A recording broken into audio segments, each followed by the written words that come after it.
Before we get started in Dharma talk, please join me in invoking the Buddha's name 3 times.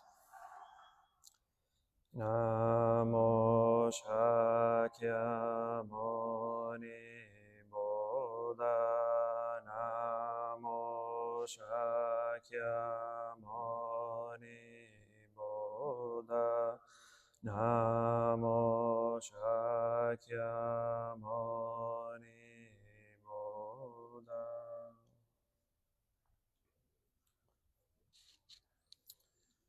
Good afternoon, Venerable Abbot, dear Sangha. We are still continuing our journey with the Dhammapada. We are still on chapter 4. Chapter 4 is Flowers, Pupavaga. Today I'll be covering verses 51 and 52. Which are double verses or twin verses, meaning they go together. So as usual, I'll read the verse, read the story that the verse was given for, and go through my commentary. So verses 51 and 2 go as follows. As a flower that is beautiful and full of color, but is without scent, are the fine but fruitless words of him who does not practice accordingly. As a flower that is beautiful and full of color and full of scent are the fine and fruitful words of him who practices accordingly. So we paid attention to the words. The first verse was a flower that is beautiful, full of color, but with no scent. And the second verse was the flower is beautiful, full of color, and full of scent. So one is without scent, one is with scent. So the story is a pretty short story, and the verse was actually given at the very end of the story. So the first 80% of the story doesn't really apply to this verse, but I'm going to tell the whole story anyway. That way it can provide some background as to how we got to the conclusion of when or why the verse was given. So back in the Buddhist time, there was a layperson called Chattapani, who also lived at the time with the Buddha in Shravasti. Chattapani was actually a very skilled practitioner. He actually attained the second fruit of sainthood, or the second level of enlightenment, which is Sakadagamin,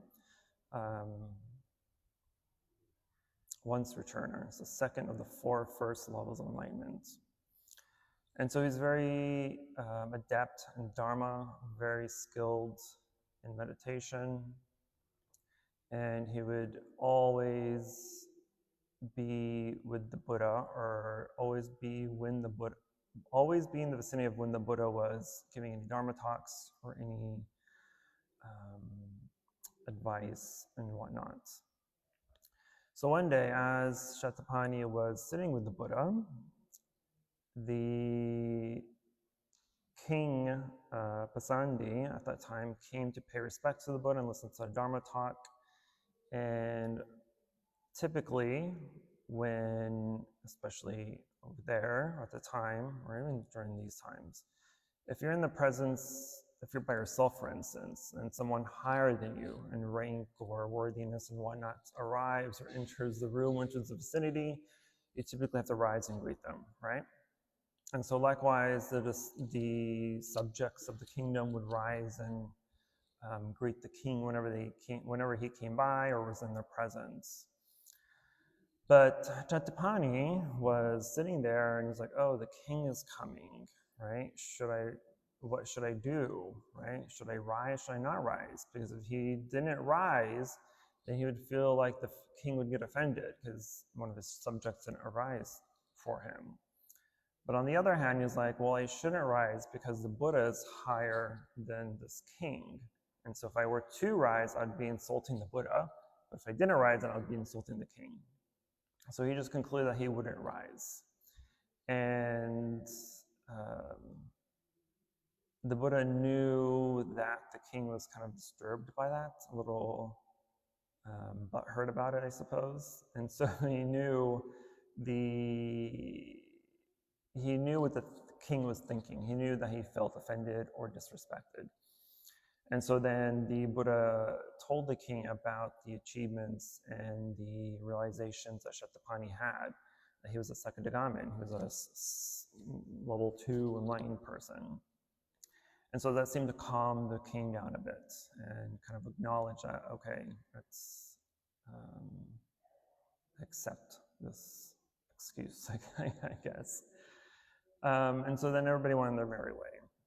And then sometime later, Shatapani was walking in the city, Shavasti. He had a sun umbrella.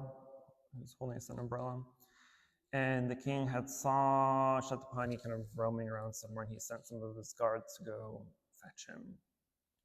And so when the guards came and asked Shatapani to come back to the palace to meet with the king, he did so. And as he entered the room, he unfolded the umbrella. He took off his shoes and set them to the side and walked in, bowed to the king, paid respects, and then kind of just sat down. The king, being arrogant, was like, oh, now you want to come and show respect to me? Now you want to take off your shoes and get up and stand and bow and treat me like a king? And Shatapani was like, yeah, you're my king. Of course I'm going to come in and bow to you and respect you and blah, blah, blah. So anyway, some little frivolous talking happened. And then the king had asked Shatapani he made this request kind of as a jab at Shatapani, because the king was like, oh, you're so impressive, you're full of knowledge of the Dharma, and the Buddha trusts you, and you're an Anagamin, that he sarcastically asked him to teach two of his consorts, two of his queens, Malika and Katiya. And so Shatapani said, no, I'm not qualified to do so. In order to teach the Dharma, it needs to be conducted by a monk or a nun. And so after some going back and forth, the king agreed, Shatapani said that he would go back to the Buddha and ask the Buddha to send a monk to teach the two queens. And so the king finally agreed and let him go. And so Shatapani went back to the Buddha and told him what the king had requested, that the king requests someone to go teach two of his queens, Malika and Katiya. Is that Katiya? Katiya, yes. And so he sent the Venerable Ananda, right, one of the Buddha's greatest attendants and disciples. Ananda was very well-versed. He had photographic memory, and so he's the one that kind of remembered all the Buddha's teachings. He remembered all the sutras. He is the one that recited the sutras during the first Buddhist council to kind of lay out the collection of sutras, right? And so in all Buddhist sutras, in the very first few lines of the sutras always says, thus I have heard. And thus I have heard is coming from Ananda's mouth, that he is stating, thus I have heard from the Buddha. So anyway, he sent Ananda to teach the two queens, and one of the queens, Malika, she was very interested, she paid attention, she was very diligent and adamant about learning, and she memorized the teachings and really conducted herself as a true practitioner should. Katiya, on the other hand, was very nonchalant. She didn't really pay too much attention. She kind of wasn't as adamant about learning and memorizing and knowing and attaining like Queen Malika was. It was through some commentary that I read, said that Queen Katiya has Dharma lap, right? And so when she's sitting, she learns the Dharma, she can understand it and read it while the Dharma is sitting in her lap. As soon as she gets up, the Dharma falls and she forgets everything that she just read. And so she was one of those people. So after some time, the Buddha asked Ananda, how's the studies going with the two queens? How are they doing? How are they learning, right? How's their learning going? And so Ananda was frank with him and said, Queen Malika is very adamant. She's very good at learning, and she knows and she remembers, and she's contemplative. But Katiya, on the other hand, is the exact opposite. She doesn't pay too much attention. She's just kind of there to be there, isn't resolved to truly learn. And so it was at that point that the Buddha gave these two verses, and I'll repeat the verses. As a flower that is beautiful and full of color, but is without scent, are the fine but fruitless words of him who does not practice accordingly. As a flower that is beautiful and full of color and full of scent are the fine and fruitful words of him who practices accordingly. Now, it did take me a while to kind of connect the story with these verses, but then I also realized that Ananda at this time was only a Sotapadana, a stream enterer, the first level enlightenment, right? So Shatapani, the lay disciple, he was actually more enlightened than Ananda, right? And so the Buddha specifically asked Ananda to go for that specific reason, right? And it's stating because Ananda, who is, again, has photographic memory, and he knows all the Buddha's teachings, and he's always there when the Buddha was giving teachings, but he never, or I won't say never, but he didn't really apply too much of those teachings into his actual practice, right? Because he was too busy being the attendant. He was too busy learning and memorizing the discourses and the teachings that he didn't really apply them per se. But he applied enough that he did attain the first level enlightenment. And so when the Buddha sent him to the queens, right, because Queen Malika did eventually also attain enlightenment, first stage, at the end of the teaching session.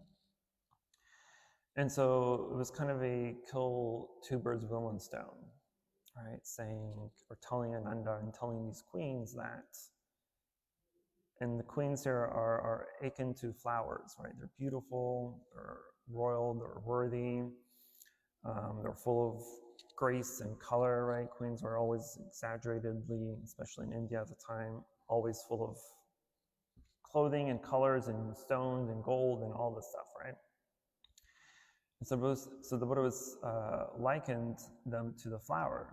You can be a beautiful flower, you can have beautiful colors, but then you may just be dumb and you don't have any sense. You don't have any wisdom.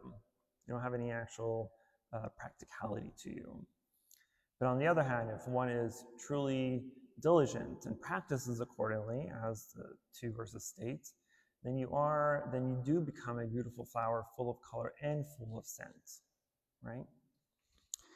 And so this is kind of an admonishment from the Buddha to all of us, that it's not enough to just intellectually know the Dharma. It's not enough to just know what the Dharma is teaching. It's not enough to say, I've read this many sutras, I've read these many books, I've read these many teachings, I know what the basics of Buddhism is. That alone is not enough.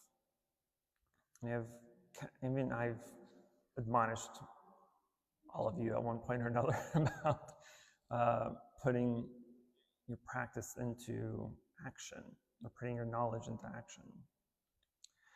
And so it's a true reminder of what it means to actually practice, because this is actually quite a dangerous thing to have, or not thing to have, but it's a quite dangerous, that's what I'm looking for. It's a dangerous thing to believe or to think that, oh, I'm Buddhist, that's it, like that's the end of the story. I'm Buddhist, I practice Buddhism, or I learn Buddhism, I teach Buddhism, or whatever it may be. but not actually putting the work into it, right? Because Buddhism is more than just a religion. I don't consider it just a religion, right? It's truly not really a religion. It was never meant to be a religion. But unfortunately, through time, it's turned into one because now we have rituals and ceremonies and all this stuff. So that is what creates religion. But the core teachings of Buddhism, it's simply it's a psychology, right? It's a psychology of learning the mind, to seeing how the mind works, why the mind works. Why do we think and say and do things? Why do we react in certain ways? Why we don't react in certain ways? Why do we like this and we don't like that? Why this and that, right? It's the practice of questioning. It's a practice of being curious enough of your own mind and your own environment and your own world and your own reality to be able to question things, and to see the true reality behind this illusion, this illusory world that we live in. And so it's these, not in these specific words, but throughout the Dhammapada and in almost every single sutra, there's some sort of mention about how we have to apply the teachings into action, how we have to apply these teachings into our daily lives. Because it is not enough just to know stuff. It's not going to do anything for you.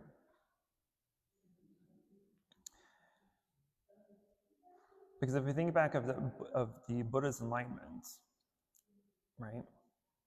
He became enlightened by the true penetration, the true realization of the Four Noble Truths, which is the very basics, the very core, the very foundation of Buddhism is the Four Noble Truths. And so to most people, we think and we read the Four Noble Truths, it was just something so mundane, so easy, so simple, right? In life, there's suffering. Cause of suffering is desire, the attachment to desires. There's a way there's cessation to these desires, and then there's the way out. This is the way out of our suffering from these desires, which is the Four Noble Truths. That is what he became enlightened by. But if you read it and just listen to what I just said, those are simple words. That means nothing to you, probably. So you're like, well, how do you become enlightened by that? Well, that's your problem. That is exactly your problem. You're not questioning. You're not digging deeper than that. You're not contemplating. You're not analyzing. You're not putting work into your practice. I can sit up here and teach you for the rest of my life until I die and drop dead right here at this table, and teach you everything that I know, teach you the ways and the things and the techniques and the teachings and the practices that I use that gave me some clarity, but it won't do anything for you because you're not doing anything about it. You're just listening. You're just filling in your mind with information.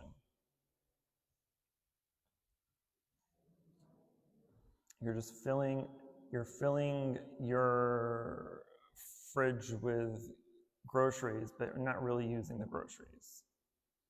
You're just letting it rot, letting it sit, letting it become stale and moldy and gross and expired. And next thing you know, you have 10 alien species growing in your salads. But that's what you do. It's exactly what most people do. Is they just read and absorb all this stuff and not do anything with it. How's that helpful? What are you doing? How's that helping you achieve enlightenment? How's that helping you sever your sufferings, your desires, your attachments? First noble truth is, in life there's suffering. Okay, what does that mean? What is suffering?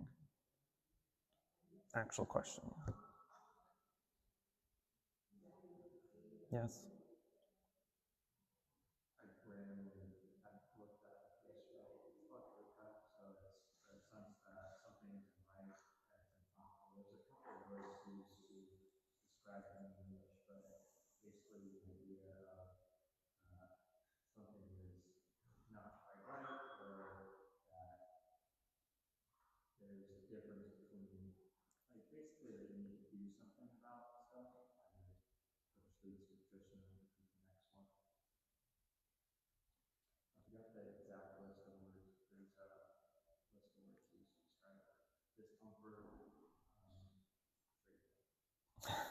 Yeah, there's a lot of words to describe the word dukkha. Dukkha means suffering. So usually we say suffering, there's the word I typically use is dissatisfaction. The discomfort's also correct.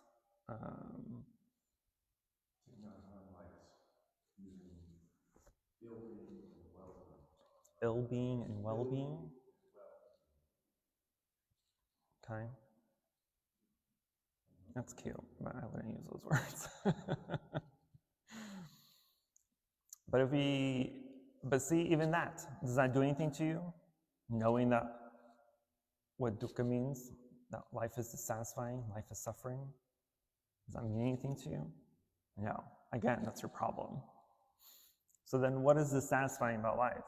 What is causing suffering in life? And if we dig deeper into the Four Noble Truths, the Buddha does actually describe 8 sufferings, 8 types of sufferings. He's brave enough to mention these 8. Getting what you don't need or needing what you don't get. There's birth. What comes after birth? Sickness. What comes after sickness? Old age. What comes after old age? Death. Okay, those are the first 4 of the 8. Then it's not getting what you want, getting what you don't want, being separated from loved ones, and what's the word you can use? Indulging the 5 skandhas, indulging the 5 aggregates. That's anything that is suffering would typically fall under one of those categories for the most part. But we don't think of birth, aging, sickness, and death as suffering, right? We think that's normal.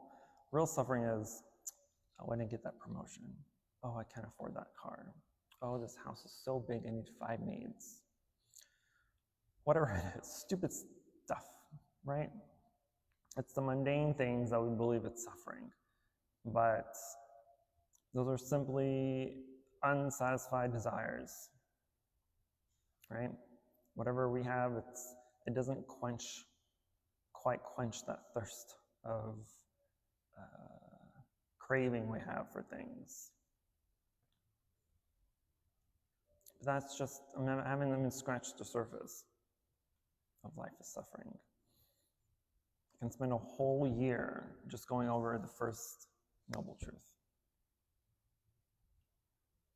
Because it's not as simple as life is suffering.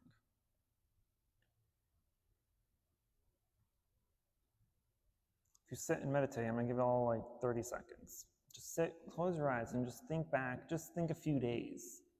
Just think of the last few days. What has happened that you either had something you wanted didn't happen, or you got something that you did not want? That either you were separated from someone you loved, or you were put in a situation with people you don't like. And in situations where you're able to satisfy your sensory desires, right? Touch, taste, hear, blah, blah, blah, all your senses, right? So just take a couple of seconds here and think about all those things. How many items can you add to your list?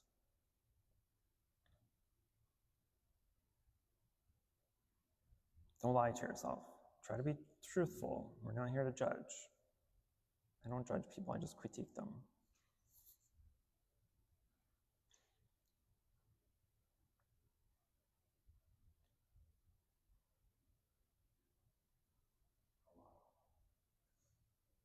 More than a handful?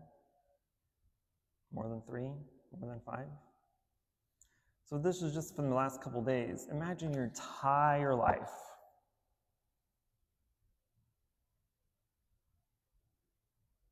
It's a lot of suffering, yes? So now the question is, well, what are you going to do about it? What are you going to do so that tomorrow you don't have as many sufferings? What are you going to do that the day after that you're going to have less sufferings? The day after that, even less. The day after that, even less. The day after that, even less and less and less. Until one day, you have no suffering. Yes? We follow the Buddhist teaching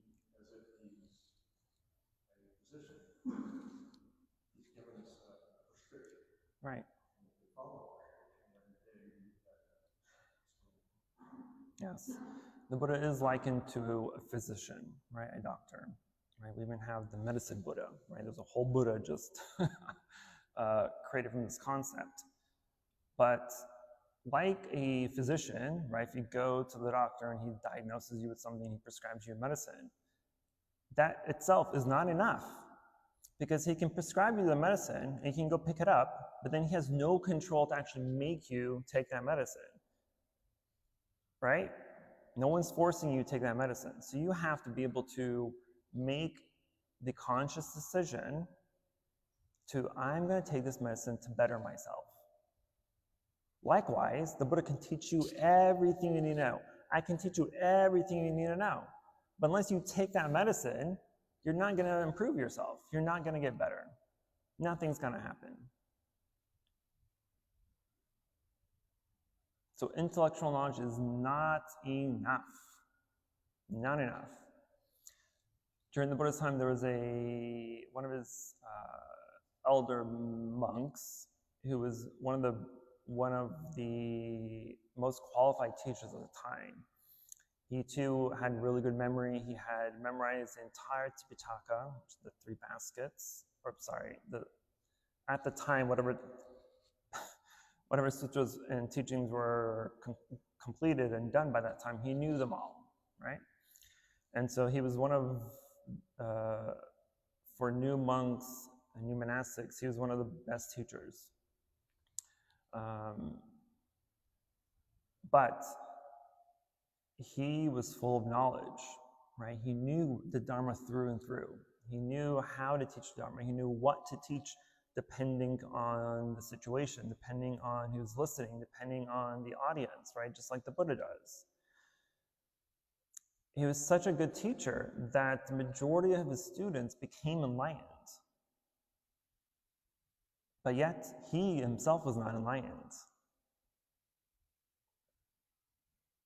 So imagine someone being so good at teaching, who knows the Dharma through and through, all the ins and outs, but has not become enlightened. What does that tell you? Again, actual question. What does that tell you? Yeah. You're talk and no action. That's what it's saying. You're talk and no action. But on the other spectrum, it's even worse too. If you're all action and no talk, then that's just as bad, right? And so hence, we have the middle way, right? And so we have to include both study and practice. It has to go hand in hand. Because if you have too much study, then you don't have time for enough practice. But if you practice too much, then you don't have time to study. I know that sometimes doesn't make sense, like, well, don't you want to practice more? You do want to practice more, but you have to know more in order to practice more, right? It has to be a 50-50 scale. Because you have to know enough in order to practice it. Otherwise, you're just sitting. What are you doing? What are you meditating on? I don't know, I'm just meditating on nothing. Congratulations, you're going to get nothing. In our meditation classes that we're starting on the Satipatthana Sutra, right, the 4 foundations of mindfulness. This is the practice that allows us to become enlightened. Because in our last year we did the Anapanasati, right, the mindfulness of breathing. This entire practice is just to perfect your concentration, to perfect your samadhi, basically, to perfect your concentration, your focus. But it doesn't gain you any enlightenment. You cannot become enlightened. You cannot attain any true realization, true insight through just concentration, right? The samatha type of meditation and concentration. It's only in vipassana, insight meditation, through the 4 foundations, that is where we can apply what we've learned and to start to contemplate on those teachings. And specifically, it's only asking us to focus on 4, right? The body, feeling, mental formations, and consciousness. No. Body, feelings, the mind, and objects of mind, which can also mean conscious sometimes. But it's through the dissection, through the analysis, through the contemplations of these 4 foundations that allow us to see the true nature of reality. And then I'm probably going to spend at least 2 or 3 classes just on the foundation of mind, on the foundation of body, the mindfulness of the body. Because what is your body?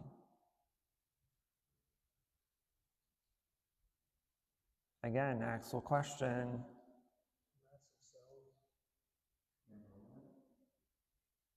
But what makes up the body?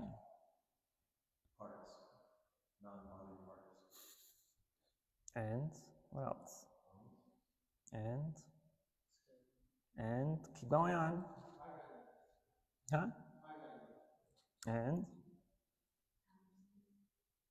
Would include body, mind, no. Body suffers, the body aches, the body seeks pleasure, it avoids pain, it's averse to pain, it's averse to unhappy feelings, unsatisfactory feelings, right? It desires pleasure, desires the comfort of a warm bed or whatever. I don't like warm beds, I don't mind freezing. But you know what I mean, like the body likes things. So it's more than just skin and bones and blood and all the other stuff that makes up the body.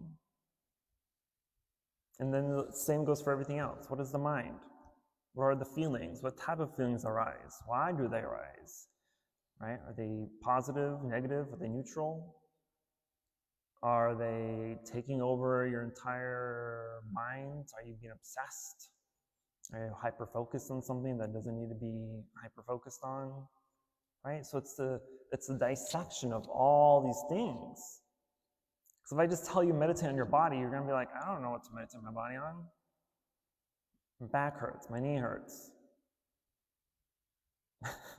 That's exactly what you're going to tell me. That's nothing. How is that aligning? And if I tell you meditate on your feelings, I'm like, oh, I'm happy, I'm kind of okay, I'm content today. Maybe I'm a little bit sad. Again, is that enlightening? No. So we have to go deeper than that. It's not just the body, it's not just the feelings, it's not just the mind, it's not just the objects of mind or our consciousness that creates our happiness and unhappiness. It's more than that. So we have to put in our investigator hats, right?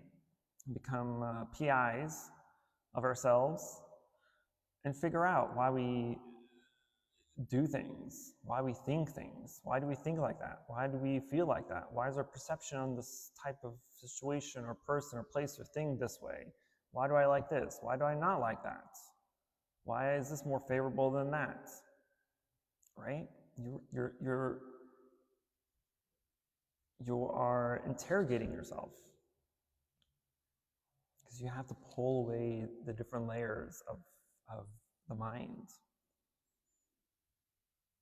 Because if I ask you, hey, how are you doing? Christina, how are you doing? Are you though? Exactly. See?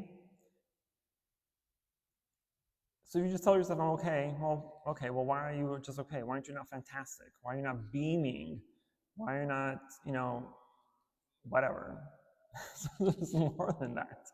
It's always about questioning. And I think at least every Dharma talk I give, I'm always telling you to always question yourself. I'm feeling okay. Why am I feeling okay? Why am I just feeling okay? It's been a long day. Why has it been a long day?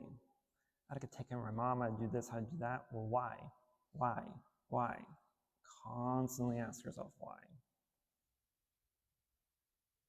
You have to be your own therapist, essentially, right? Because otherwise, if you do go to therapy, they're going to ask you the same thing. Why do you feel okay? So you have to have this kind of dialogue in your mind for yourself, by yourself, to figure those answers out. Because think of each suffering that you go through in life as an onion, okay? If you just pick up a random onion from the grocery store, it still has its skin. It doesn't do much to you. There's not really much scent to it, right? You can't really see how many layers it has. You can't really see the core of it. Is the core soft? It's nice and ripe. Is a little bit tender? Is a little bit still hard? Then it's not all ripe just yet. But anyway, every suffering is an onion. At the surface, it's like, oh, it's just an onion. It doesn't do much to me. It's kind of soft because the outside skin is a little bit soft. But that's our suffering. Our suffering is this illusion that it's okay. It's not doing much to me. But as soon as you tear away the first couple of layers of the onion, right, you start to really see its true colors, to see its true shape, right? And then you start to smell the onion. You're like, something smells good if you like onions. But the more you start to peel away, the deeper and deeper you get to your suffering. What happens the more you peel away an onion or chop up an onion? You start crying, right? Because a lot of our sufferings, especially our deeply rooted ones, are the ones that people try to suppress the most. Because maybe it happened because of a negative situation in the past. Maybe it's because you just got heartbroken or due to trauma or whatever it may be. Right, we tend to suppress those emotions and those feelings. We tend to hide them away. We tend to imprison them. But through meditation, the more you start to peel away those layers, the easier it is for those feelings to start to resurface again. You start to think about those traumas and those emotions and that heartache or whatever it may be. And it's unfortunate that that's usually the time where people stop meditation. Like, oh, I don't want to relive that again. Oh, hell no. Let me put it back in, forget about it. Let me think about happy thoughts instead. Well, what are happy thoughts going to do to you? Make you feel happy for a bit, okay? Yeah? How long? Not very long. You stub your toe. So you stub your toe. And then what? It's F this and F that, right? But we have to face those types of sufferings because those are the ones that are holding us back. Those are the hindrances that are holding us back from realization. And so, if you are brave enough to go through that potential mental struggle, right, and get to the core of that reason, core of that of why you're suffering, right, by questioning, by contemplating, by analyzing, by dissecting, and you get to the very core, like, that's it. And you'll know when you have truly penetrated and gone to the core reason of a suffering or an emotion or a feeling or whatever it is. The moment you get to the true core, you will know. Because it'll be such a freeing feeling, freeing sensation. Your mind is going to be just, your mind blown, right? You will know. Because there's a lot of times where I tell people to go meditate on the why meditation and then come back to me, in a few weeks or whatever, and like, tell me how that's going. I was like, did you get to your core? I think so. Nope, you didn't. Sure the hell did not. If you have to tell me I think so, nope. It didn't happen. Go back and try again. Because you will know. And when you know, then you're like, it'll just be this bizarre aha moment. But once you get to that core reason, you and you alone will know what to do with it. Because sometimes that core reason is a person, right? A lot of times it's a person, depending on the type of suffering you're going through. But if it is a person, then you have to ask yourself, well, what do I need to do now? What can I do? This may mean that you need to distance yourself from them. This might mean that you need to change the relationship, the type of relationship you have with them. This may mean that you need to just sever them completely out of your life. right? Or it could be a number of other reasons or options, but you will know what needs to be done. But you have to get to that part. You have to do the work to get to that part. I can do it for you. A therapist can do it for you. An enlightened being can't do that for you. The Buddha himself cannot do that for you. You have to put in the work and the effort. I cannot emphasize enough that we have to do that.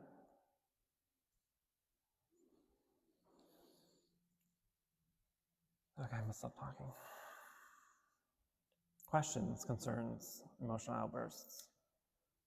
I don't want to hear them. I'm not your therapist. But if you have anything you'd like to share, please feel free to do so. Yes, sir. Do there exist some people that come about the practice, that come about the Dharma without actually being told about it? Is this something that you can figure out for yourself? In what sense? Where the Shakyamuni sat down and thought, oh, yeah, I understand now. Does there also exist people like that today? I don't know. I think it would be difficult.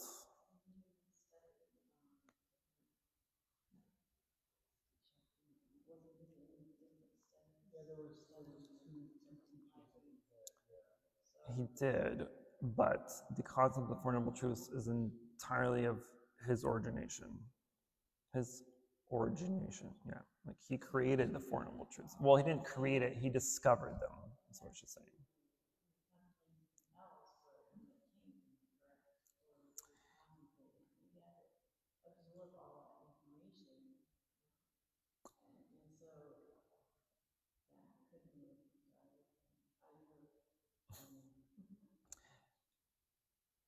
I can tell you what the Buddha was meditating on, right? Because we have records of what he was meditating on. He was meditating on the cause of suffering. That was his main objective. That was the main objective why he left the palace, why he left the life of luxury and royalty, because he wanted to figure out the cause of suffering and to end that suffering. And that suffering was discovered through his meditation that he coined the Four Noble Truths. And so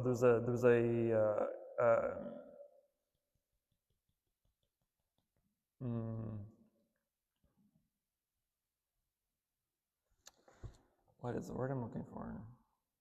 I'm going senile, I swear. There's a, oh my goodness. It's like I can see the word in my mind. The words just aren't translating. There's a I know I look probably really dumb to you right now, but there's a sequential kind of layering to that, right? Because then you have the Four Noble Truths that the Eightfold Path is born from, and then you have the 12 links of dependent origination that was born from the Eightfold Path, right? And so he found out about the Four Noble Truths, like, okay, life is suffering, we know that. We know that the cause of suffering is desire, or the attachment to our desires. He said that there has to be a way out of this. The way out is the Eightfold Path. And by practicing the Eightfold Path, you come to the realization of the 12 dependent originations. And that is what he became enlightened by, right? It is the 12 links of dependent origination that will sever your cyclic rebirth into samsara, right? Because the 12 links of dependent origination are the reasons we are alive, are the reasons we suffer and we come back over and over and over again into multiple lives. You just have to sever one of those chains. You just have to unchain, you have to break one of those 12 chains, and you are free. And became free. He became free by the realization that it is ignorance that causes us to be reborn over and over and over again. And what is ignorance in Buddhism? Not understanding, not knowing.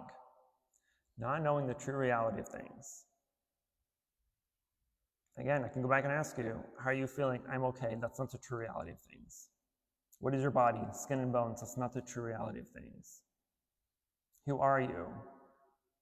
Oh, my name is Quang, I'm a monk. That's not the true reality of things. So not knowing is what's causing us to suffer. It's what's causing us to constantly think of, it's what's causing us to stop thinking, I suppose, right? Like, oh, it's okay, I'm fine, whatever. I'm doing okay, it's fine, it's whatever. Well, is that gonna help you? Is that gonna make you feel any better? Is that gonna make you do something about it? No. So now it's our job to figure out why. But to answer your question, I don't know. And I say that because we live in a world that's full of a plethora of ways to get information that I can't see someone not being able just to Google something. But the Buddha himself is technically Prateka Buddha. Not a Prateka Buddha, a Samyaksan Buddha, meaning someone who has realized enlightenment on their own.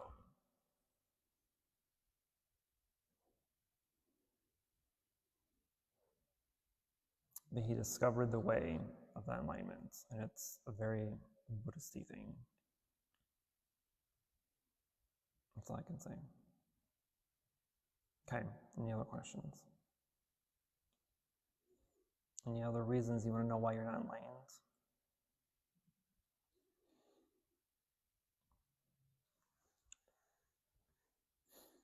I usually tease people when they come and seek advice or guidance. I'm like, just tell me about your life for 5 minutes and I can tell you why you are suffering. Truly, it's one of my superpowers.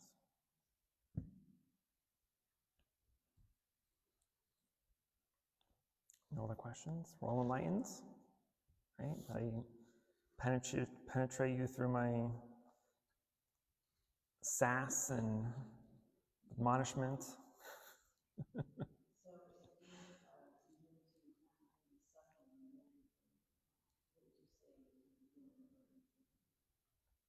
Why? Why do you suffer? You'll come up on a plethora of items, but then at that point you just have to pick one, right? Pick one, you dissect it, you analyze it, you contemplate it, you go to the core, you rid it. Now you have one less suffering in life. Go to the next item. You do it over and over again until your list gets smaller and smaller and smaller, so you have no more sufferings on your list. That is how it happens. That is called the gradual process, right? In some schools of Buddhism, especially in Zen is considered the sudden enlightenment practice, where they are basically your, I don't want to say the word force, but I can't think of another word that's close enough. But it's basically forcing yourself to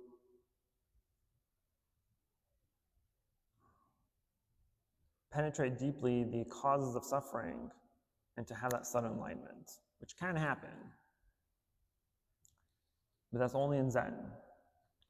For most of other Mahayana traditions, including ours, we have the gradual process of enlightenment, meaning that we apply practice and study to our practice in order to attain that enlightenment. Max asked me the other day, well, if I'm just screwing, he's screwing in some things for his shelf. He's like, can I become enlightened by just screwing these things? I'm like, that's a stupid question, but actually, yes, you can. There are so many stories of disciples of the Buddha who became enlightened by doing mundane activities.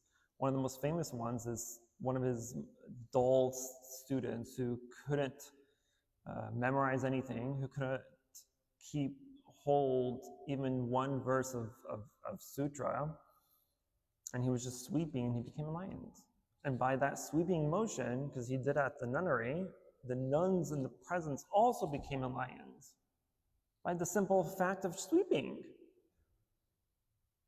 Think of what sweeping represents. When you're sweeping, What are you doing? Cleaning what? Cleaning the environment, cleaning dirt, right? Isn't that what we're doing in our practice? We're cleansing the mind, we're purifying our mind from our defiled thoughts. So why isn't sweeping not exactly the same thing? Why is our enlightenment not exactly the same thing? So from mundane activities, you can become very, very step back. From mundane activities, you can become enlightened. It is possible. It's very, very rare. You have to be quite endowed in Buddhist knowledge and wisdom in order for that to actually happen. But it is a possibility. It's very unlikely for most of us, but it is a possibility.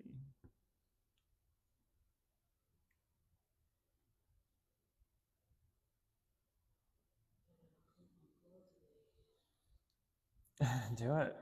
I need to. I need to clean this temple up a bit.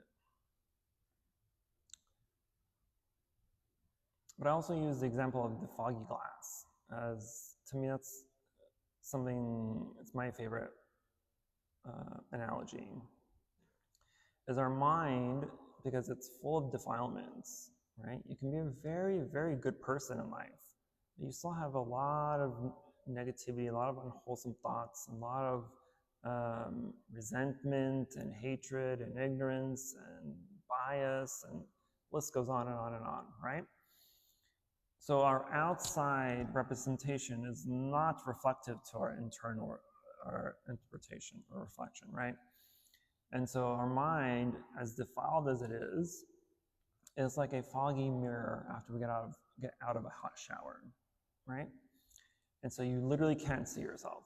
Because the question we get a lot in Buddhism, especially in Zen, is what was your face before you were born? Right? It's a Zen koan. What was your face before you were born?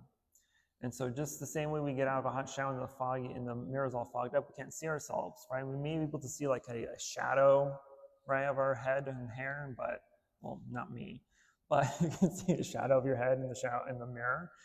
But it's not visible enough. For all you know, it could be an alien or a ghost behind you. I don't know. And so then we try to use tools to clean it up. Maybe we use our wet towel that we just dry off with and rinse off this mirror. Yeah, the mirror gets a little bit cleaner, but it's now streaky and has all the little fuzz balls on it. So it's not really clean just yet. And then we use another tool. Maybe we use a dry towel and we clean that off, right? And maybe that takes off some of the streaks and some little fuzz balls, but it's still not fully clean. And so we use different tools in order to clean and remove all streaks, remove all the steam, remove all little fuzzies off the mirror until it's pristine and crystal clear. Then you see your face. That was my face before I was born. That's kind of the aim of our practice, is to purify and cleanse our minds in order to see our true selves more clearly.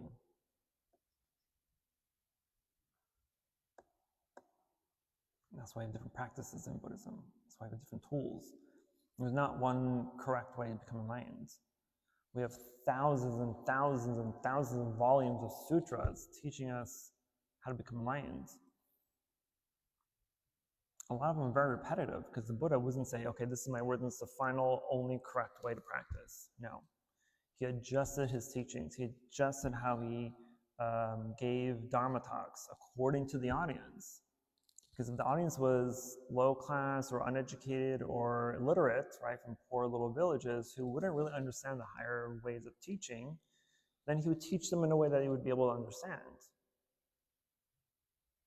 Right? But if you were teaching to more educated people, maybe the high ministers or government officials, then he would teach them at a little bit higher level. And then those that are fully educated or fully versed in philosophy and whatnot, he would teach them at the highest level in order for them to comprehend. Because try to think, maybe you've interacted with someone who's like super, super smart, and you try to like dumb something down to them, and they're like, I don't get it. you have to talk to them at their level. Vice versa, you can't speak to a child at a PhD level. You have to dumb it down. So the Buddha did the exact same thing. So if one sutra doesn't work for you, find another, because I guarantee you there's at least 100 more teaching the exact same thing in different ways. That's one of the things I love about the sutras. Even though there's thousands and thousands of them that I will never be able to go through in my entire lifetime, this lifetime, but at least know that if one doesn't validate something or reveal something important to me, I'm going to try a different one.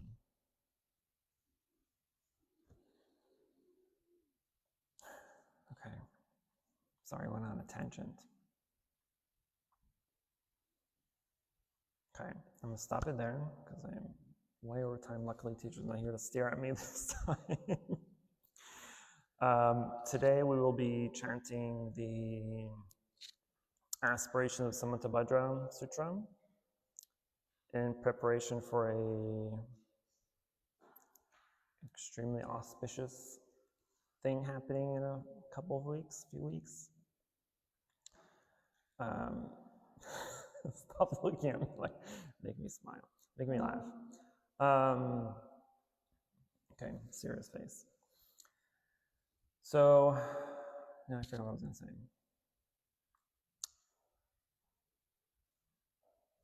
Max over here has decided to taste the life of a monastic.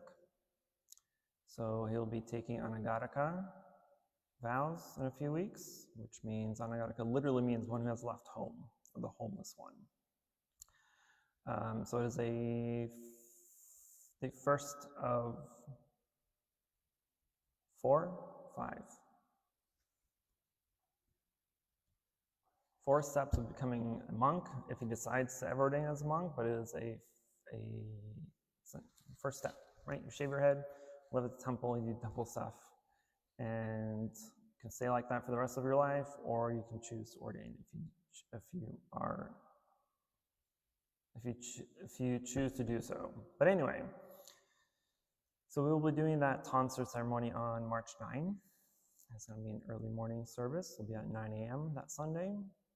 So it is an extremely rare and auspicious occasion to happen. It has not happened since I did it almost 10 years ago. So it's nothing that just randomly happens every once in a while. And so it is a huge life change, right? But it is an extremely auspicious and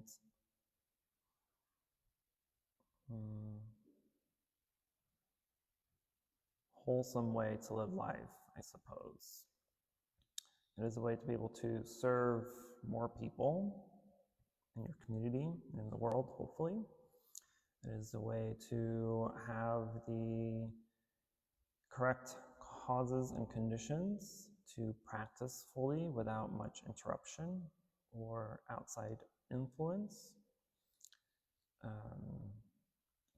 If he decides to ordain in the future, then he will be officially part of the monastic Sangha and a future Dharma teacher, I hope, if he learns and not becomes a lap Dharma and just forgets it the moment he walks up.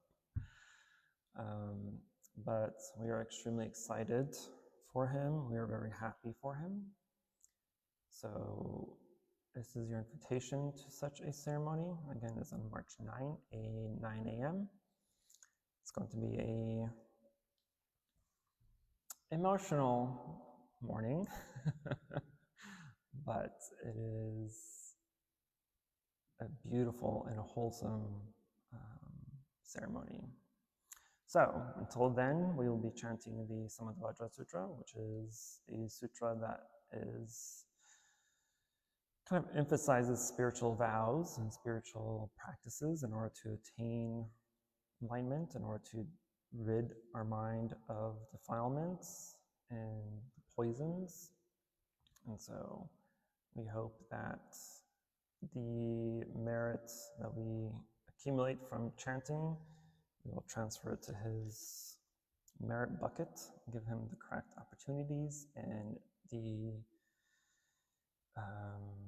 conducive conditions to practice. Who knows? He may become enlightened and just free all of us from suffering once and for all. Or maybe become like me and just flat out tell you you're so wrong and you're full of suffering and just admonish you way more. If you haven't noticed, I'm very straightforward in my teachings. I do not beat behind the bush. I don't sugarcoat things for you. I'm going to tell you how it is because you deserve to know. So if you do something wrong, I do not hesitate to tell you. So he's not as mouthy or sassy as I am, so maybe he'll be able to put in a better perspective for you every once in a while. So anyway, we will go ahead and transfer the merits and go into chanting. Namo Shakya Muni Buddha Namo Shakya Muni Buddha Namo Shakya Muni Buddha. For any positive karmic action we've accumulated here today, we wish to transfer the merits to all sentient beings and wish them full enlightenment.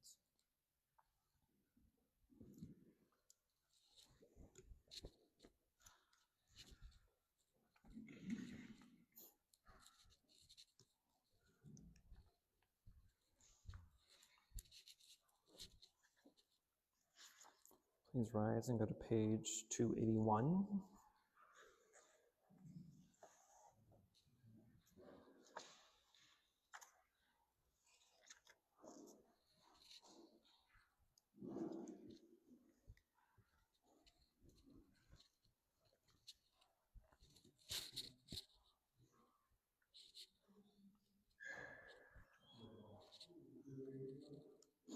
(281).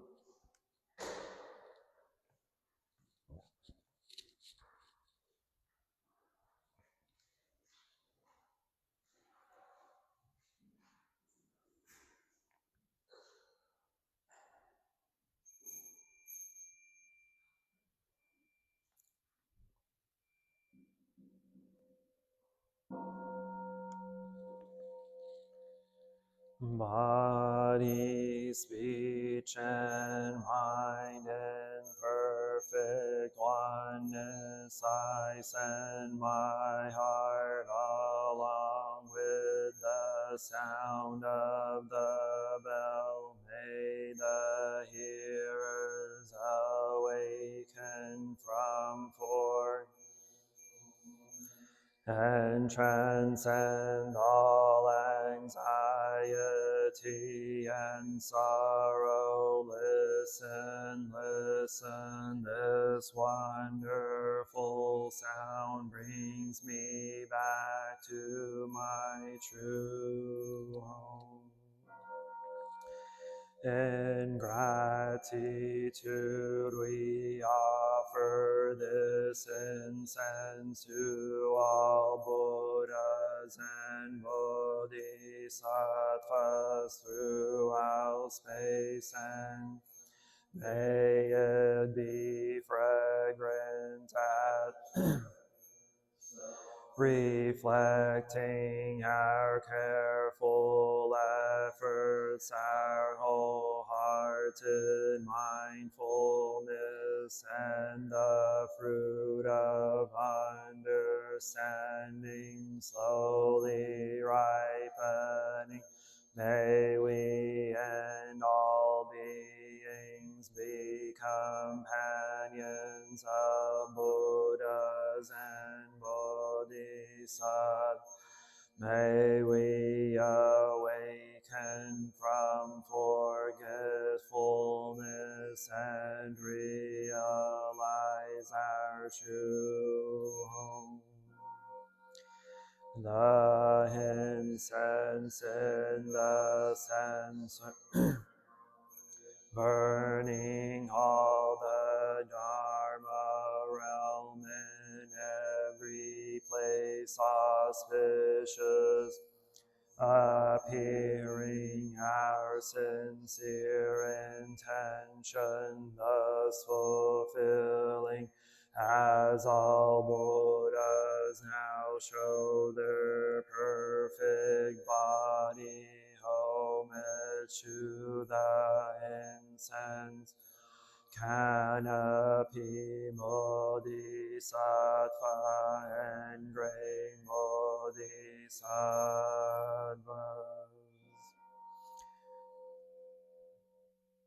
Homage to the eternally the supreme Dharma and sagely Sangha throughout the Dharma realm and the realm of empties and 3 periods of time.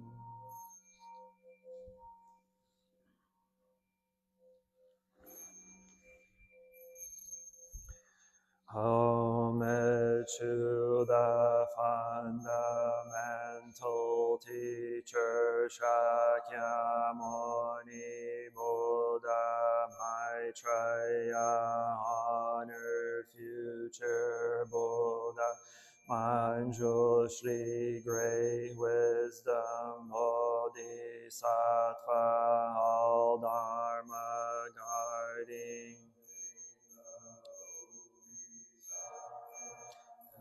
the glorious mountain assembly of Buddhas and Bodhisattvas.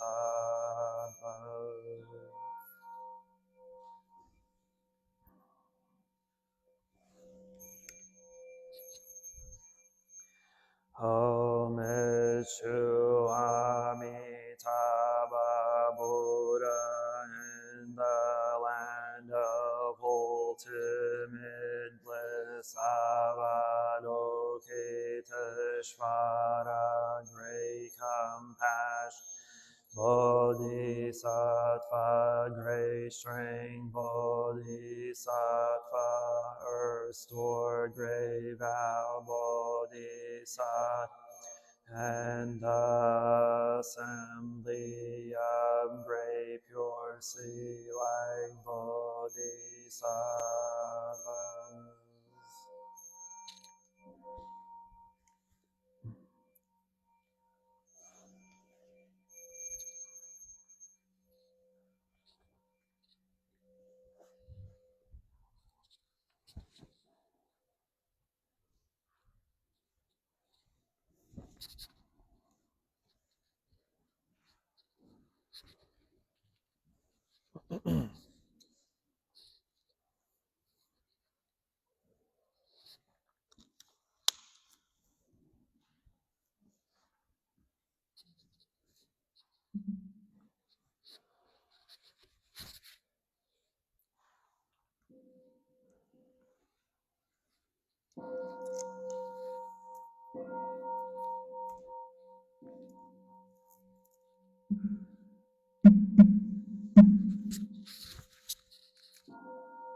Namo, great compassionate Buddhas and Bodhisattvas. Namo, great compassionate Buddhas and Bodhisattvas. Namo, great compassionate Buddhas and Bodhisattvas.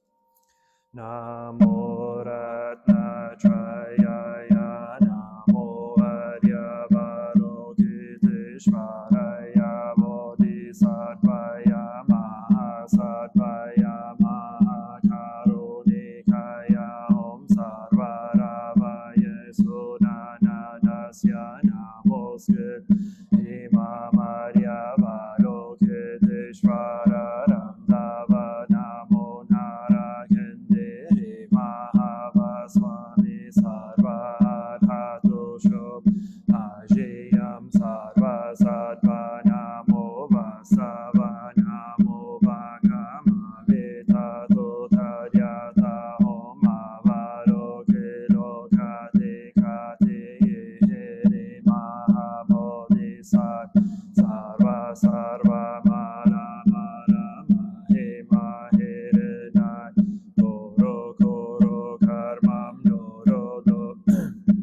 Prasham Prashari Visha Vishvam Prashaya Horo Horo Mara Horo Horo Hi Sara Sara Siri Sri Soro Soro Bodhiya Bodhiya Bodhaya Bodhaya Maitreya Nara Kindi Vishnina Vaya Mana Swaha Siddhai Swaha Maha Siddhaya Swaha Siddha Yogeshwaraya Swaha Nara Kindi Swaha Mara Nara Swaha Sirasim Lokaya Swaha Sarva Maha Siddhaya Swaha Chakra Siddhaya Swaha Padkasaya Swaha Nara Kindi Vagaraya Swaha Mavari Sankaraya Swaha Namo Trayaya Namo Arya Varokitishvaraya Swaha Om Siryanto Swaha. We'll skip down to the verse for opening a sutra. The unsurpassed, profound, and wonderful Dharma is difficult to encounter in hundreds of millions of eons. I now see and hear it, receive and uphold it, and I vow to fathom the Tathagata's true meaning. Namo Shakyamuni Buddha, Namo Shakyamuni Buddha, Namo Shakyamuni Buddha. Namo Samanta Bhadra Bodhisattva, Namo Samanta Bhadra Bodhisattva, Namo Samanta Bhadra Bodhisattva. The aspiration of Samanta Bhadra Bodhisattva with purity of body, speech, and mind, I vow to all the heroic Buddhas of the past, present, and future, without exception, in every world, in all the 10 directions, by the power of this aspiration of Samanta Bhadra. Many bodies as there are atoms in the pure lands of all those victorious Buddhas manifest in mind, and I pay homage to all of them. I conceive the entire realm of truth to be completely filled, enlightened ones on each atom. I imagine there to be as many Buddhas as atoms in the pure lands, each Buddha surrounded by many bodhisattvas. I honor all these blissful lords, praising their perfection.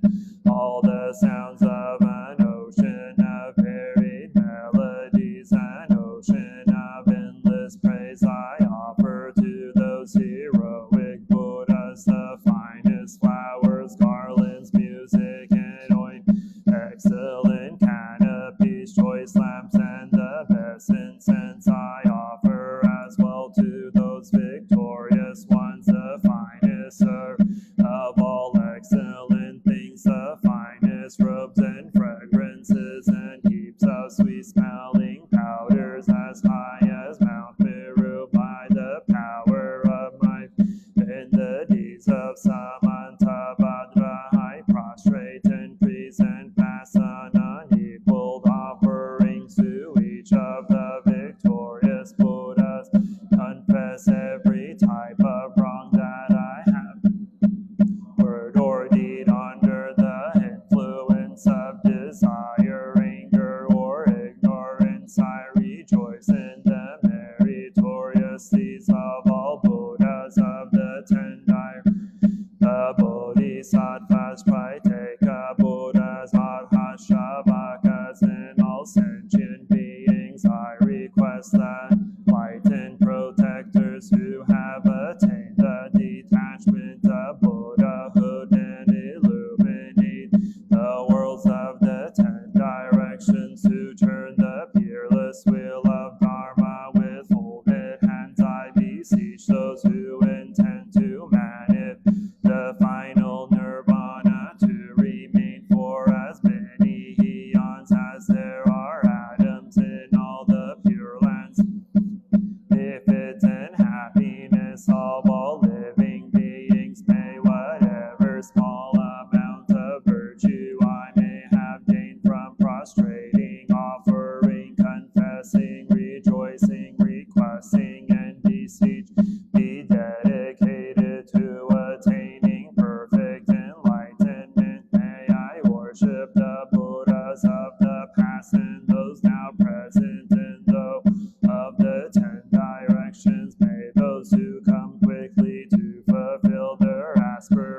bodhisattvas and victorious Buddhas who proceed to the royal tree of enlightenment. May all living beings in the 10 directions always be happy and free of sickness. May the display of the Dharma be in harmony. The needs of all living beings unfulfilled their hopes. May I perform all the deeds of enlightenment and remember all my lives in all states of existence and in all my lives after death, migration, and rebirth. May I always embrace spiritual life. All the victorious Buddhas and perfect all the deeds of Dhammapada, pure in the immaculate deeds of morality. May my conduct always be flawless and without.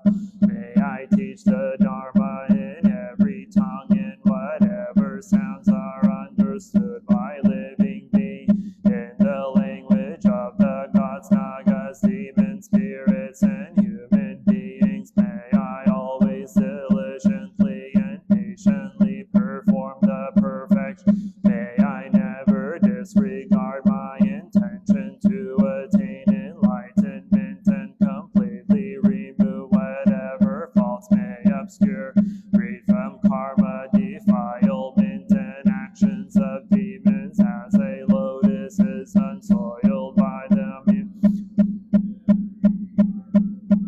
May I proceed unhindered like the sun and moon in the clear sky throughout all the lands in all the directions. May the sufferings of the lower realms be completely relieved, establishing beings in happiness.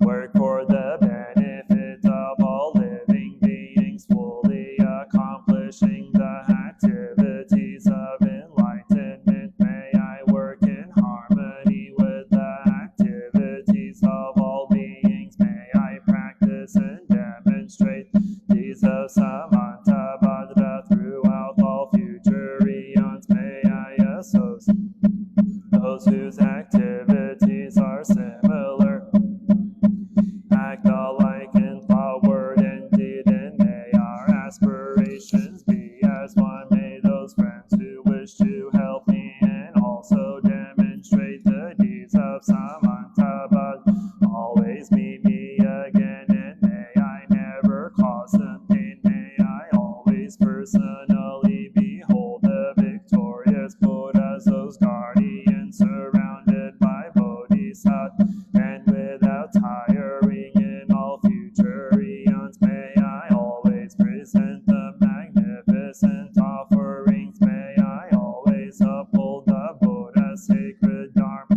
and illuminate the deeds of enlightenment. May I train in the practice of Dhammapada in all future eons through rebirth in all states of existence.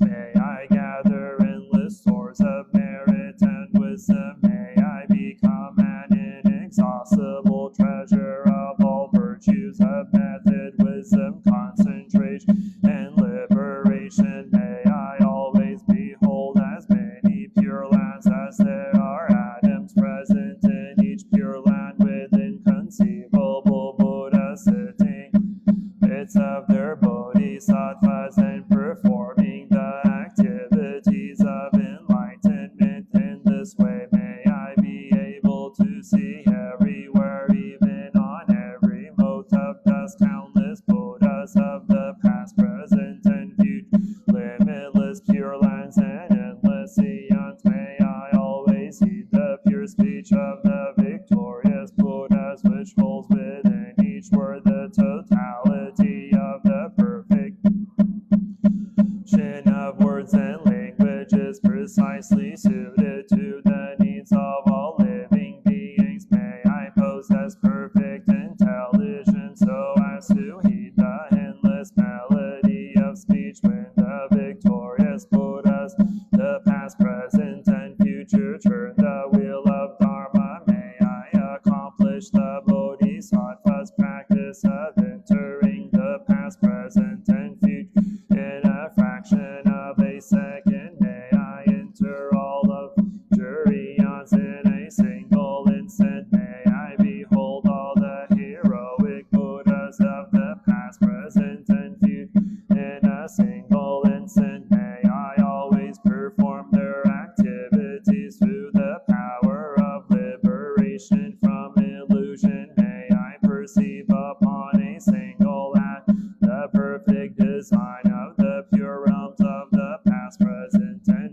future. Thus may I enter into the realms of the victorious Buddhas in all directions. May the illuminators of the worlds of the future realize the stage of Buddhahood, of turning the wheel and the profound nirvana. And may I always be in their presence. May I acquire the perfectly accomplished powers of enlightenment, the power of miraculous swiftness, the power of perfection of every spiritual path, and the power of all virtuous qualities. May I acquire the power of all pervasive love, the power of the merit of every virtue, the power of all transcendental wisdom, and the powers of perfect knowledge, method, and meditation. May the power of action be utterly purified, the power of passions utterly subdued, the power of demons utterly destroyed,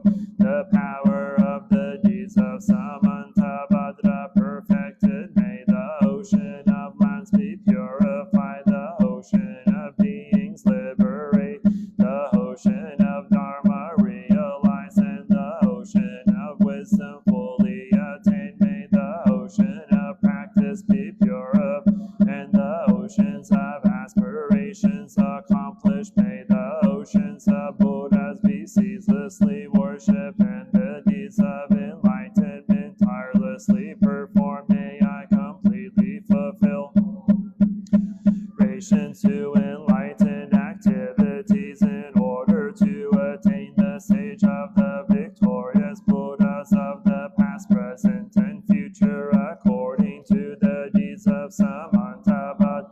The eldest son of the victorious Buddhas is called Samantabhadra. I dedicate all these virtuous actions that my deeds may be like his. May my body, speech, mind, activities, environment always be pure, and may I become equal to this excellent aspiration of Samantabhadra. May I tirelessly accomplish the deeds of Samantabhadra and the aspirations of the Bodhisattva Manjushri throughout all future eons. May there be no limit to my activity. May there be no limit to my virtues through limitless perseverance. May I accomplish all miraculous deeds. The limit of living being is like the limit of open space. May the limit of my aspirations be equal to the limit of their activities and passion. Whoever offers to the victorious Buddhas all the perfect joys of contentment and the infinite realms of the 10 directions, adorned with jewels for as many eons as there are atoms in those realms, they shall gain great merit. But whoever hears this greatest dedication, prayer, and is inspired by faith to intensely desire supreme enlightenment, shall gain even higher and holier merit. Whoever recites this aspiration of Samantabhadra will never again endure hellish rebirth, will abandon all evil friends, and will soon behold the Buddha Amitabha. They will gain all benefit, live in happiness, attain precious human rebirth, and soon become like Samantabhadra. Those who in ignorance committed the 5 unredeemable sins will soon be completely purified by reciting this aspiration of Samantabhadra. They will achieve perfect wisdom, a radiant countenance, eternal form, auspicious physical marks, and a noble birth. Profane and devilish be will not trouble them, and they will be honored in the 3 residing there to benefit all living beings as enlightened Buddhas. They will turn the wheel of the Dharma, taming the demonic host. Whoever knows, teaches, or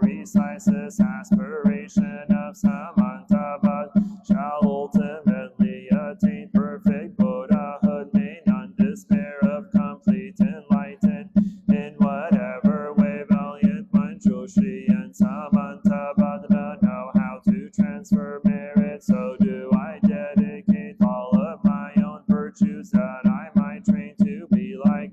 Through this dedication, praise the Supreme by the victorious Buddhas of the past, present, and future. I dedicate all of these roots of virtue to accomplishing the deeds of Samantabhadra. At the moment of my death, may all obscurations be removed, that I may behold the Buddha Amitabha and go to the pure land of perfect bliss. In that blissful land may I completely fulfill all of these aspirations and benefit all beings, as long as the universe free.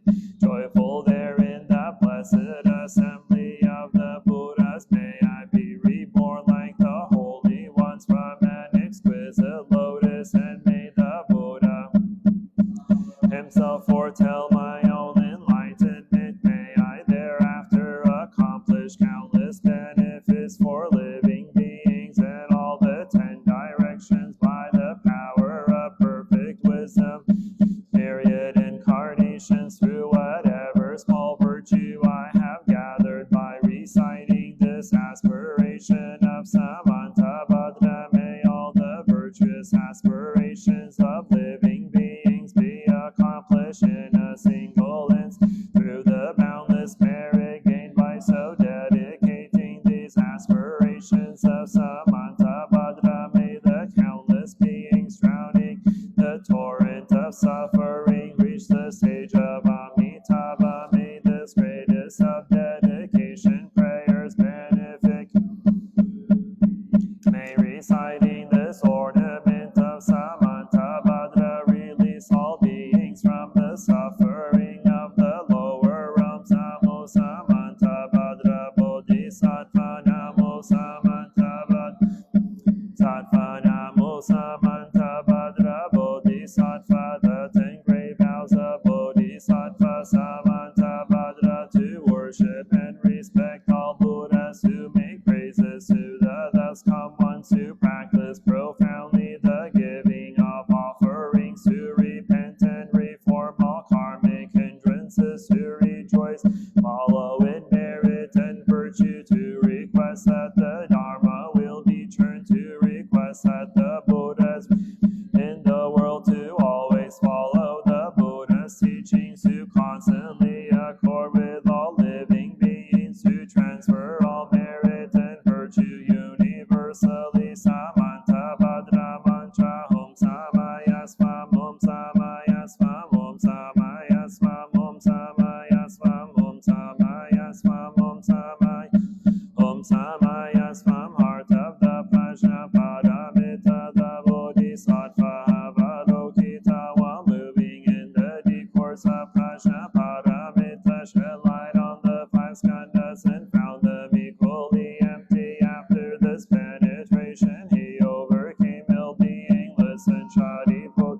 Form is emptiness, emptiness is form. Form is not other than emptiness, emptiness is not other than form. The same is true with feeling, mental formations, and consciousness. Listen, Shadiputra. All dharmas are marked with emptiness. They are neither produced nor destroyed, neither defiled nor immaculate, neither increasing nor decreasing. Therefore, in emptiness there is neither form nor feel, no perceptions nor mental formations nor consciousness, no eye or ear or nose or tongue or body or mind, no form, no sound, no smell, no taste, no touch, no object of, no realms of elements, no interdependent origins, and no extinction of them, no ill being, no cause of ill being, no end of ill being, and no path, no understanding, no attain, because there is no attainment. The Bodhisattvas ground in work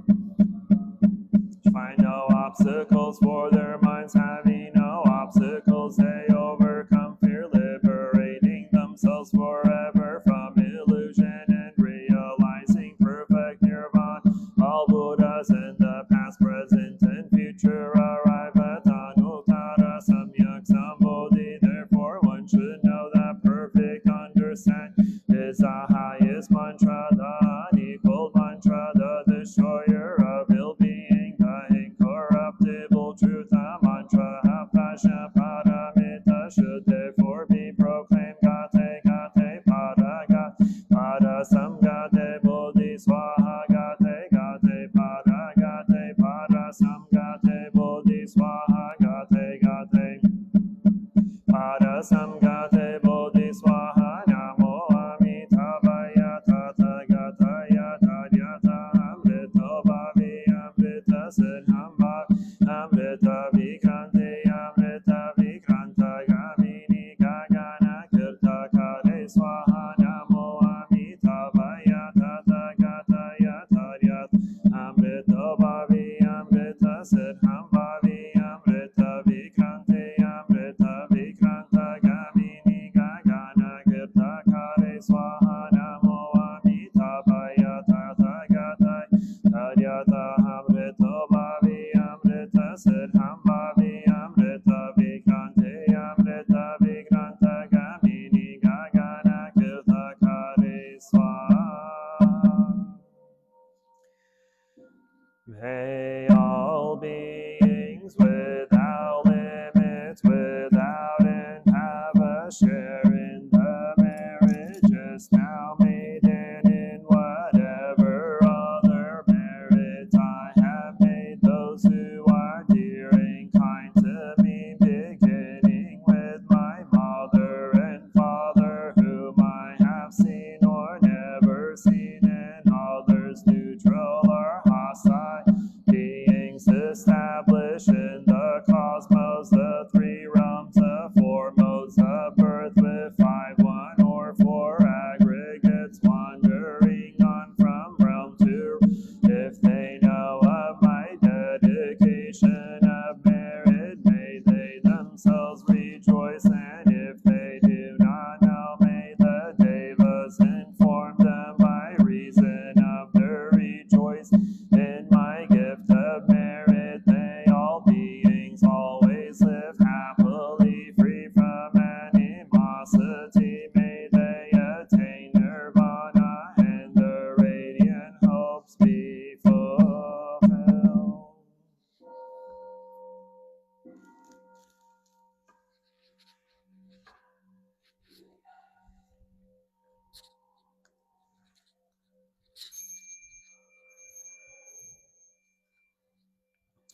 I take refuge in the Buddha, the one who shows me the way in this life. I take refuge in the Dharma, the way of understanding and of love. I take refuge in the Sangha, the community that lives in harmony and awareness.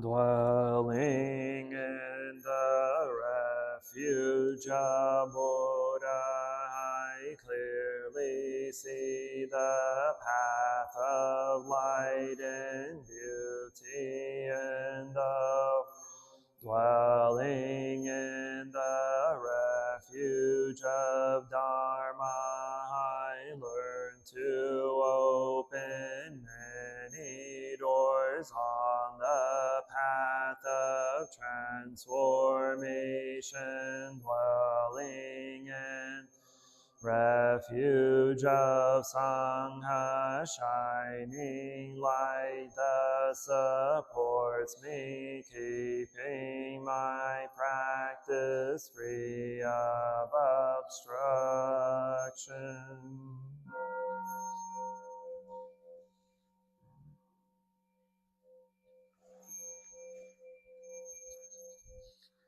Taking refuge in the Buddha, in myself I aspire aspire to help all people recognize their own awakening, realizing the mind of love, taking refuge in the Dharma. In myself I aspire to help all people fully master the ways of practice and walk together on the path of liberation, taking refuge in the Sun. In myself I aspire to help all people build fourfold communities to embrace all beings and support transformation.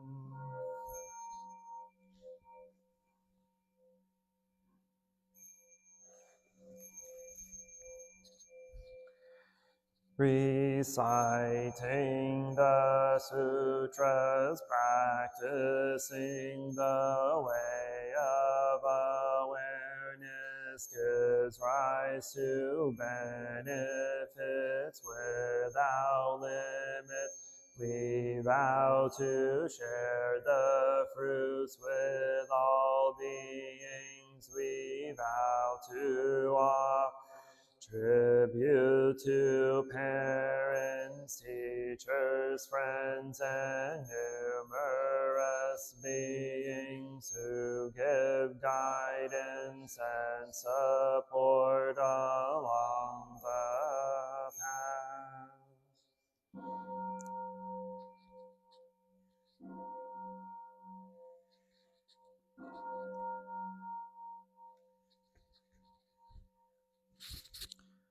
Namo Shakyamuni Buddha. Also a friendly reminder that we have our sutra study class this Friday at 6:30 p.m. It'll be our second class on the Amitabha Sutra. It's going to go on for at least maybe up to 16 weeks or 16 classes, depending on how fast I talk or how much information I provide. And then on Saturday, we have our second meditation class at 10 a.m. So we'll be going over the first mindfulness of the body of the Satipatthana. So meditation classes every second and fourth Saturday at 10 a.m. And the Dharma the Sutra classes every first and third Friday at 6:30 p.m. Hope to see everyone there. Thank you. Namo Shakyamuni.